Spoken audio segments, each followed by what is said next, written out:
It's summertime, we're all taking vacations. They can be expensive. So this week we're going to talk about the path to great, the ability to do these things guilt-free and not derail your financial plan.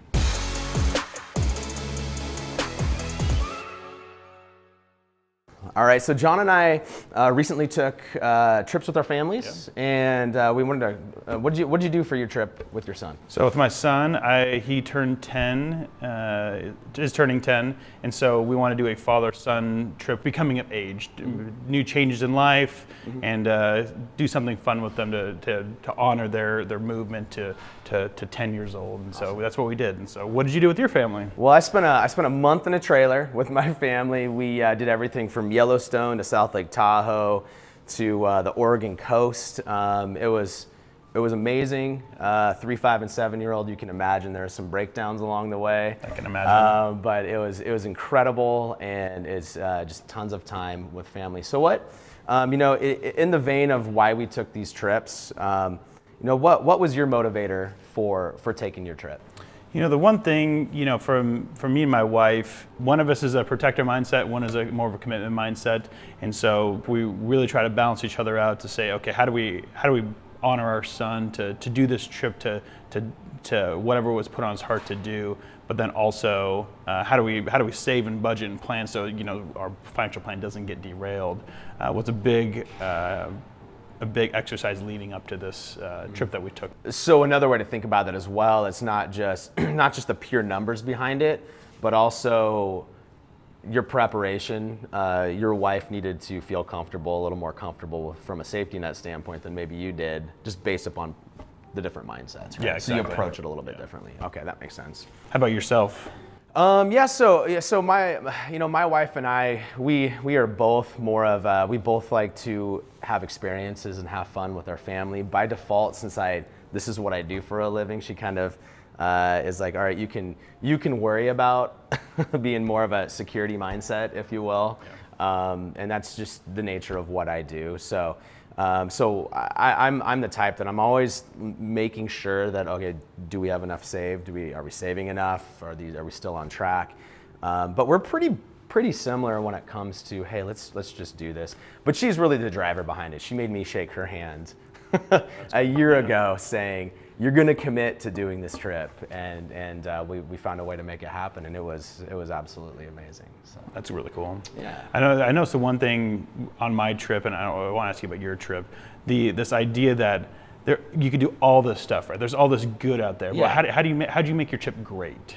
Yeah. So I think there's a lot in that, I think, but I think a lot of it is not trying to take on too much and just really enjoying the moments and being in the moments, especially with your kids. And so, I mean, you're talking about, okay, where are we mapping out to go? That's a trade-off as well. There's a lot of world to see out there. So I think the way we made it, we really thought about what did we want this trip to look like on the front end, and what do we want to get out of it? We wanted to really spend the time with our kids, be there with them, and then show them what other parts of the country look like. And just get out of the day-to-day and do an out-of-the-box thing. And I'll tell you what, I saw my oldest son really grow a lot on the trip.